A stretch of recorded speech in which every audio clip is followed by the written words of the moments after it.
중앙아시아사 흉노의 등장과 만리장성, 은주 이래로 춘추 전국 시대에 이르기까지 중국 북방에 살던 여러 민족들은 주로 정주 생활을 하며 보병을 기반으로 한 전투를 하던 사람들이었다.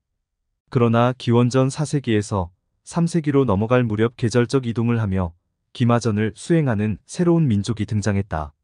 중원 사람들은 이들을 가르켜 호라고 불렀다.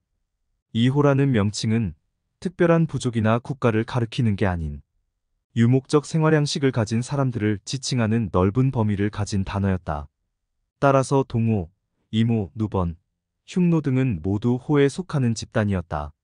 최초의 유목국가였던 스키타이가 역사에 등장한 지 3세기 정도가 지난 뒤 유라시아 동쪽에서도 최초의 유목 세력이 국가를 이룬다. 역사서에 나타나는 처음 기록은 유명한 사가 사마천의 사기에서 나타나는데, 역사에 나타난 기록으로는 기원전 318년에 진나라를 유목민들이 공격했으나 패배했다는 기록이다. 사료의 작성자인 중국 측에 따르면 은주시대 이래 흉노와 비슷한 이름을 가진 유목민족은 존재해왔고 위치 또한 중국 북방에 위치해 있었다. 그러나 이러한 기록은 이들이 흉노와 직접적, 간접적 연관성이 있다는 것은 입증이 되지 않았다. 하지만 고대 동아시아에서 전국시대 국가들과 유목민족인 흉노는 교류가 있었다는 것을 의미한다. 호, 즉 유목민의 출현은 곧 장성의 축조라는 결과로 이어졌다. 유목민들의 말을 이용한 기동성은 농경생활을 영위하고 정주하는 생활과 그에 따른 보병전에 익숙한 기존의 전투 방식으로는 상대할 수 없었고, 기병을 상대하기 위한 방법으로 성을 길게 쌓은 장성이 발명되었다. 동쪽의 연나라에서부터 서쪽의 조나라까지 전국시대에 북방과 국경을 맞댄 각 나라들은 북쪽에 성벽을 쌓고 새롭게 나타난 기마민족으로부터 자신들의 목숨과 재산을 보호했다. 진나라가 기원전 221년 전국시대를 통일한 뒤 이 각 나라에서 만든 성벽들을 연결하고 보수하여 만리장성으로 완성시켰다. 그러나 이때 흉노는 강력한 세력으로 성장하고 있었다. 흉노의 세력이 결집되는 것을 두려워한 진시황은 기원전 215년 몽염에게 10만의 병사를 주어 흉노를 공격하게 하였다. 진의 장군 몽염은 흉노의 지배 아래 있던 황하이남의 오르도스 지방을 점거하는 등의 성과를 올렸지만 이는 흉노가 이후에 제국으로 성장하게 되는 발판을 마련한 것에 불과했다.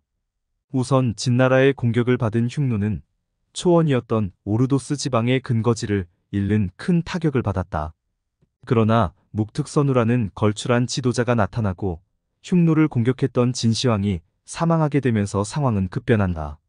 진시황 사망 이듬해인 기원전 209년 흉노의 세력을 완전히 장악한 묵특은 주변의 크고 작은 유목 집단들의 서열 관계를 재편하기 시작한다. 우선 동쪽의 싱안링 산맥의 동호를 급습하여 복속시키고 서쪽의 월지를 공격하여 그들을 서쪽으로 밀어냈다. 그 후 남쪽으로는 오르도스 초원지대의 누번과 백양을 병합하여 진나라에 빼앗겼던 오르도스 지방을 다시 수복하였다.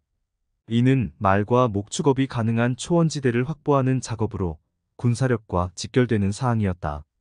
또한 북쪽 바이카로 방면으로는 혼유, 굴사, 정령, 격곤, 신려 등 중소초원 유목 세력들을 모두 복속시켰다. 흉노가 세력을 키우고 있을 즈음 진나라는 진시황 사후 각지에서 일어난 반란에 혼란스러운 상태였다.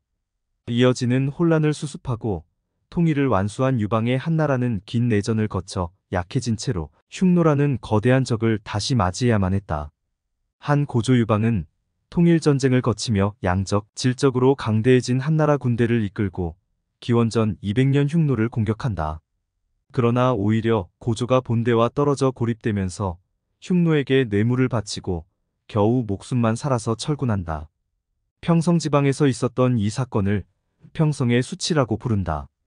또는 흉노에게 포위되었던 곳이 백등산이어서 백등산 포위전이라고도 한다. 평성의 수치 직후 한과 흉노는 화친이라는 이름 아래 평화조약을 맺게 되는데, 사실상 한나라가 흉노에게 일방적으로 물자와 공료를 바치는 조건으로 화친을 맺게 되었다. 이제 흉노는 만리장성 이북의 모든 유목민 세력을 통합하였고 복속시켰다. 게다가 만리장성 남쪽의 한나라 또한 굴복시켰다. 흉노는 초원에서는 구할 수 없는 각종 자원과 사치품을 약탈이라는 노력 없이 쉽게 얻을 수 있게 되었다. 흉노의 군주인 선우는 서쪽은 알타이 지방에서 동으로는 싱알링 산맥에 이르는 거대한 영토를 다스리며 한나라와의 화친에서 얻은 안정적인 재정 기반을 바탕으로 중앙아시아를 아우르는 제국의 기틀을 다지게 된다.